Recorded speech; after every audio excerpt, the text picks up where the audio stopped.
So it's apparent that head coach Dan Quinn and general manager Adam Peters fully believes in their draft class from this past year. Because in the new official depth chart for the game versus Tampa Bay Buccaneers this Sunday, a couple of the young fellas are starting. Let's talk about it. All feel? Left. What I want? Get back slow. I love the way she rock it. I love the way she move it, shake it on me. When she cry for him, the shawty is the winner. You can tell that shawty's no beginner. She's confident. I love the way she move. Follow me on Twitch at ChewyIRL, as that's where I will be live streaming the games anytime the Washington Commanders play. I streamed the game yesterday versus the New York Jets, and I know some people probably was like, Juan, where are you at? I'm over on Twitch. So go ahead and give me a follow. And then secondly, join the Discord server, as I finally got one up and running, and we already got a couple people in here. It's going to be a place where you can have fun and be your authentic self. Enjoy the rest of the video. YouTube, what's going on? It's Juan Gotti here. We enter the Washington Commanders video, and in today's video, coming on here with the video where we're going to be taking a look at the new depth chart for the game versus the Tampa Bay Buccaneers, because they were a shocking couple of moves that were made on this roster. So without further ado, let's get straight into today's video. Before we do, make sure you guys go down below, leave a like on this video, subscribe to the channel if you are new, turn on post notifications so you get notified when I upload new videos like this to the channel. We're on the road to 8,000 subscribers, so it'd be greatly appreciated if you haven't reached that goal as soon as possible. And again, don't forget, this Sunday and every game moving forward, I'll be over on Twitch live streaming the games. Link is down below in the description. And then the morning time, 9:45, I'll be here on YouTube for the Command Extra pregame show each and every Washington Commanders game day this season. Let's get to it. So, as we know, Tuesday, it's game week. Finally, season is really here. Can't believe it. And we have the official week 1 depth chart. Remember, we got the 53-man roster just a couple of weeks ago. Now we have the week 1 depth chart. So look at this, okay?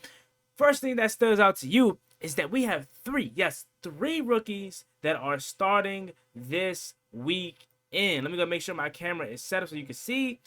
3 rookies that are starting this weekend. First, obviously, Jay Daniels, quarterback, franchise quarterback, number 2 overall draft pick. We expect him to come in and be really good and hopefully solidify himself as the franchise quarterback for the Washington Commanders for the next 10 to 15 years.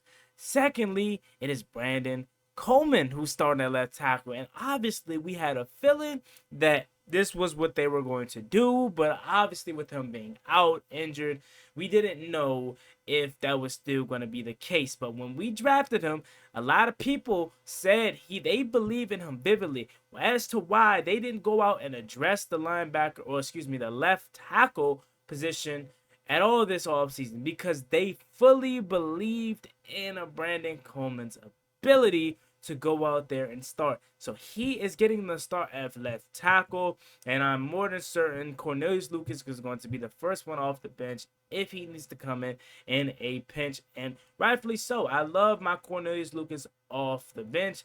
He is a swing tackle that can play left or right if he needs to be. And then the third one, this is the most surprising one, Luke McCaffrey. Yes, Luke McCaffrey is your starting wide receiver too, not starting slot. He is your starting wide receiver too. That is mind-blowing to me, because this whole time I knew Luke McCaffrey was going to get a lot of action. I knew that they said he was getting starting reps at slot. So if anything, I thought he was going to be your starting slot receiver. But he is your number 2 receiver. This whole time, I'm thinking they're making room. They're trading away Jahan Dotson. They're letting go of Martavis Bryant to make room for De'Ami Brown. Turns out, they believe the number 2 receiver is Luke McCaffrey. And you want to know what's so crazy about that to me? And this is why I believe he has to be blowing them away in training camp. He has just started to play receiver just a couple years ago. He is just starting to play receiver. So the fact that he's just started to play receiver, I believe he's at Rice University. He just transferred to wide receiver not too long ago, and he's already the number 2 receiver. That must mean they believe in this guy like no other. So then, getting into the actual list, we have wide receiver Terry McLaurin. Behind Terry McLaurin, which obviously Terry McLaurin is the number 1 receiver on his team, the ex-receiver. Behind Terry McLaurin, it is Noah Brown and Byron Pringle. Then you go to left tackle. Left tackle, you have 2. Brandon Coleman and Cornelius Lucas. As we just talked about earlier, Brandon Coleman is your starter, your rookie starter. They believe in him a lot. Okay, it's one thing to go out there and start a young rookie receiver, but to start a rookie left tackle to protect your rookie quarterback's blind side, that means that they think Brandon Coleman is really that. Okay, and I'm hoping he's the next Trent Williams. I'm hoping he's the next, Penny Sewell even. I'm just naming offensive linemen, not specifically tackles. I'm hoping he's just the next big thing. Whether it's going to be at left tackle, left guard, whatever. We need the help anywhere, but specifically left tackle. So hopefully he can hold it down. Then you got at left guard Nick Algreedy. Then behind him, CP3, aka Chris Paul. Center Tyler Biotish. Then behind Tyler Biotish is Michael Ditzler. Sam Cosmi, and then behind Sam Cosmi is also Chris Paul. So you have two positions filled by Chris Paul, as he is known to be a person that can play from center guard to guard. So that's cool to know. Chris Paul can play in any side if needed be. Right tackle, you have Andrew Wiley, and then back of Andrew Wiley up, you have Trenton Scott. So they are hoping that one Andrew Wiley could get back to Chiefs. Andrew Wiley last year was pitiful. This year in the preseason, he had a couple of flags that was called on him. So Andrew Wiley, I'm still not that high on. He let me down big time last season, but I'm hoping that with the new regime and with a scheme that is going to help these guys run the ball more, that he could be good. Because that is another thing that I didn't even take into account for Andrew Wiley and really the whole offensive line. We were passing the ball so much last year that Sam Cosmi was crying to run the ball, and that probably affected a guy like Andrew Wiley, who probably isn't the best pass protector. So with him not being the best pass protector, them dropping him back so much, that being the quarterback, is putting more pressure on right tackles like Andrew Wiley, who main thing isn't to be a pass protector. Then after that, you have the tight ends. Zach Ertz is your starter, John Bates is your second string, and Ben Sinnott is your third string. Now, just because Ben Sinnott is the third string, I still fully expect Ben Sinnott to get a lot of opportunities and a lot of targets this season. He looked really good in the preseason, but I feel like it's only rightfully so to give a seniority to a guy like Zach Ertz. Okay, he can learn more from him, and he's gonna obviously get his opportunities still. But he's just gonna be more of a scenario kind of guy until he gets his feet wet. Zach Ertz being the starter doesn't hurt me at all. I actually like it. And Zach Ertz says he's out there to prove to you that he still has a lot left in the tank. Remember, Zach Ertz was with Cliff Kingsbury when he was in Arizona, so he knows Cliff Kingsbury's offense like the back of his hand. And hopefully with Zach Ertz staying healthy this season, he could revert back to the Zach Ertz that was killing us with Carson Wentz in Philly. Next position you have, I want to say this is the slot receiver group. You have Alameda Zaccheaus and Jameson Crowder. So those are your two slot receivers. So Alameda Zaccheaus is getting to start at slot, which again to me was a little bit surprising because Luke McCaffrey, I thought this whole time was going to be your starting slot receiver. De'Ami Brown was going to be your outside number 2 receiver. However, it is Alameda, and then your wide receiver 2, yours the Luke McCaffrey. Yes, ladies and gentlemen, you heard it here first. Luke McCaffrey is your starting Z receiver. Behind him is De'Ami Brown. Now, I will say this, okay?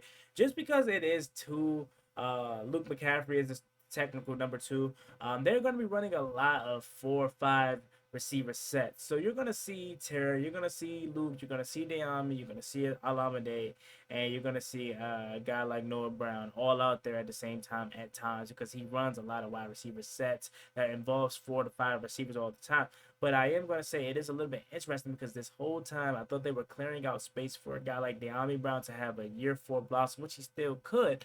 But this whole time, it was for Luke McCaffrey to be the starter. That is crazy to me. Then after that, you have quarterback Jaden Daniels starting, Marcus Mariota backup, and then Jeff Driscoll being the third string. Nothing too surprising there, similar to the 50-man roster. That's exactly how we expect it to be. Although, me personally, Jeff Driscoll, I feel like gives us the better opportunity to win and stay sustainable if need be. Hopefully not, though, and JD5 will stay healthy.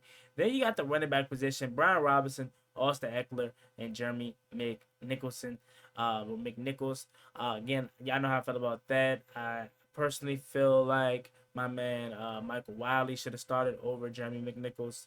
But it is what it is. Nothing too surprising there at all. Then you go to the defensive side of the ball. Cleveland Farrell, again, is a guy who they talked highly about this offseason, and it shows as he is the starting outside edge rusher. Then behind him is Jamie Davis. Again, Jamie Davis is no longer a linebacker. Like, literally, he's completely stripped of being a linebacker. He is legitimately titled a defensive end, as he is the backup defensive end. Deron Payne is your starting first D tackle. Then behind him is Fedarian Mathis, and then Jonathan Allen is your second starting D tackle, and then behind him is Jerzon Newton. Again, two positions that are been the same for the past 5-6 years now. Nothing surprising there. Really, since they both came in the league, 2017 and 2018, were the starting guys. After that, you have Dorrance Armstrong, who is the second edge rusher that is starting for us. So Dorrance Armstrong, familiar with Dan Quinn's system, and Joe Witt Jr., he's getting the start at the other defensive end position. Then behind him is Javonte Jean-Baptiste. I'm interested. Did I call Javonte Jean-Baptiste's name when he won a 50-man roster? I don't know if he initially made a 50-man roster. Maybe he got called up this week. That's interesting.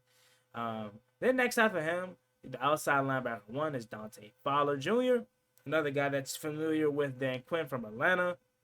Dante Fowler Jr. is looking to come in here and make a name for himself and show that he ain't washed up. He is a veteran, and he is got some tread on him times, but he still can compete and still contribute. Behind him is Dominique Hampton. Dominique Hampton is a linebacker slash safety, but he is labeled down as an outside linebacker. So when he gets his opportunities, more likely not going to be on special teams.